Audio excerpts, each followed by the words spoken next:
What's up, YouTube? Ryan Panny here. It's time for a review of the new Black Veil Brides record, Vale, out this past Friday, January 12th. So, Black Veil Brides. This is a band that this time around, it's their 5th album now, I'm actively deciding to give them a chance. Like, give them a real chance in the form of giving their new album my undivided attention, writing down how I feel about it, telling a camera how I feel about it, just the whole shebang. Mostly just because in the 8 or so years since they've blown up, I mean, they've been part of huge tours. They've got 2 back-to-back top 10 albums. I never really have given them a real chance. And it's just starting to feel like it's now or never for me and these guys. So about 98% of what I hear about Black Veil Brides, in the metal community especially, is extremely negative.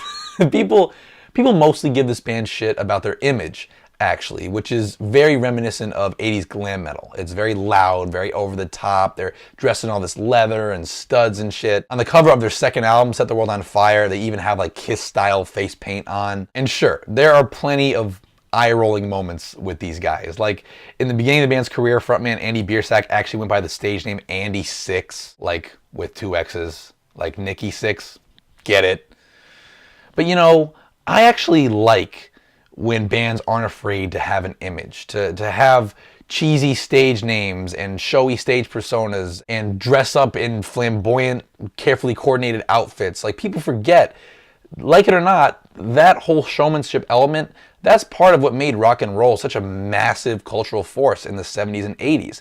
And if you're a heavy band of any kind, there's nothing wrong with having a look, with having a brand. So, I mean, I didn't give a shit about their fucking image. That did not bother me at all. What initially scared me away from Black Veil Brides was the only encounter that I had with their music, which was their debut album, We Stitch These Wounds, which came out in 2010, and it was really hyped up. But to me, that record just sounded like a really watered down version of what bands like Avenged Sevenfold and Atreyu and Bullet for My Valentine had already done half a decade prior. None of it sounded new to me. It sounded like a very whiny, emo-tinged metalcore that was significantly less ambitious than its forebears. And as I would soon discover, bands like Crown the Empire and Motionless in White and Asking Alexandria, along with Black Veil Brides, they were all kind of similar in that regard. So I came to really detest the whole second wave of metalcore thing, or whatever you want to call it. But from what I understand, Black Veil Brides have really evolved past their early sound into something a bit more rock-oriented, a bit more next level, and I'm definitely interested to see where they're at, because they're such a big band at this point that if they're making good music, if they're even making decent music, the more great rock bands we have for the torch to be passed to, the better. Right? Well, unfortunately, I'm finding that even though their sound is no longer classifiable as metalcore, on this record it's more like hard rock with a really, really light touch of metal, my impressions are still pretty much the same. Namely, that there's no musicianship on here that wows me. At its absolute best, the playing and writing is still very poor man's Avenged Sevenfold. The only difference now is it's poor man's Avenged Sevenfold merged pretty awkwardly with radio rock. To be honest, it kind of makes me understand why these guys need to have the image that they have. Because otherwise, their music, the music itself, is nothing to write home about. There's nothing that makes it stand out. There's no thing on here that I can point to and go, that's their signature. I mean, I can obviously point to the insane oversaturation of these harmonized lead guitars as very derivative of Avenged Sevenfold.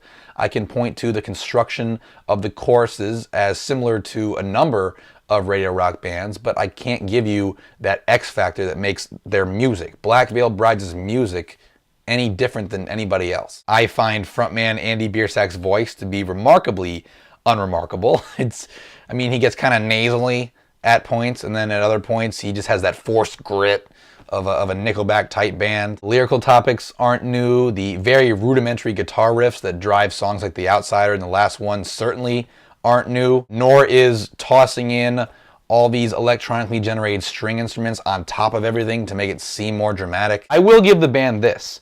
In the choruses to these songs, they know exactly which buttons to push, both melodically and harmonically, to make these songs very immediate and very ear candy-ish. The more seasoned of a rock fan you are, the quicker you'll notice these little vocal lines or chord progressions that have that effect, have that instant effect. in choruses to songs like The Outsider and The King of Pain and When They Call My Name. It's definitely not the most original, and it'll feel pretty familiar to you, but it's something that I cannot take away from the band because it makes these songs really easy to latch onto on the very first listen, and more importantly, it makes these songs and this album easier to sell to mainstream rock fans and the radio station that they listen to. But just why does every song and every chorus on here have to be so fucking dramatic? Like, everything on this record has to go for that big arm stretch towards the sky moment, like the moment in a movie when the main guy dies or something.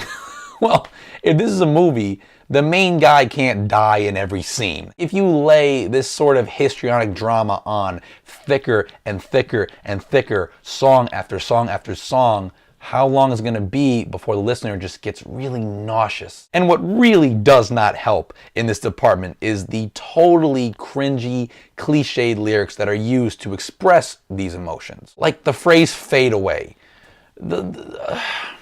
Fade away is one of the most notoriously overused, beaten to death, just infinitely cheesy phrases that you can use in a rock or metal song. And that's used 3 times on this record. It's used in Dead Man Walking, it's used in King of Pain, and it's used in the closing track, Vale, This Is Where It Ends. Unacceptable. Just unacceptable. Then you've got Shout It From the Tallest Building on the song Wake Up. Ugh. And the song Dead Man Walking has a line where it uses the words fear and consume in the same line. The funny thing is, here's the funny thing. I haven't even gotten to the worst part yet, because the worst lyrics on this album aren't lyrics at all. They are the ever-dreaded whoa-ohs, which, I mean, if using whoa-oh in place of lyrics wasn't already beaten to death by every single other band, now they're being dug up out of their grave and they're being violated in ways that would make Cannibal Corpse proud. The last one, When They Call My Name, Our Destiny, My Vow, these songs all employ these horrible whoa-ohs that I think make things 10 times cornier. The crowning moment has to be on the song Ballad of Lonely Hearts, though, because there's a section on that song where whoa-ohs and those ever-present harmonized lead guitars are being layered on top of each other at the same time, and the result is just insufferable. It like sums up everything that's bad about this album in one moment. So because of all that, it's really hard for me to get into this record. But at the same time, I don't completely hate it. Like, I can appreciate at the beginning of the song, The King of Pain, that blatant throwback to 80s balladry where you have the acoustic guitar and the clean electric guitar being overdubbed, and then the solo guitar kind of slides in and pokes its head in before the first verse starts. Like, I mean, that's vintage 80s rock ballad. I can appreciate that. And like I said before, the choruses do push the right melodic buttons, and on a song like When They Call My Name, I found that one getting stuck in my head a lot. Throw the First Stone, not only does that song have an awesome chord progression going for it in the hook, but it gives the bass guitar some love at points, which I gotta give that props. And Throw the First Stone has the one genuinely cool harmonized guitar solo that happens on this album. There's also some nice acoustic guitar playing in the closing track Vale, and I gotta say, I think my favorite song on the album is My Vow. I find that song to be sharp and to the point. It's got the one good chunky metal riff on the album, and the band even incorporates some China cymbal on the drums to make it actually heavy for a change. But that's about it. I mean, I'm sure a lot of people would think I'm stupid for even bothering to check this out, but I don't want to be prejudiced against this type of music or this lane, this more commercial lane in the rock and metal world, you know? If something becomes any sort of big deal, I want to vet it. I want to give it a shot. I don't know, I figured that there might be a chance that Black Veil Brides would have some stuff that I would dig. Now I know for sure. I can put that curiosity to rest, where it'll rest in a shallow grave. And you know, in terms of this band's discography, I wouldn't even know how to relate this album to their last few. So if there are any Black Veil Brides fans watching, feel free to weigh in.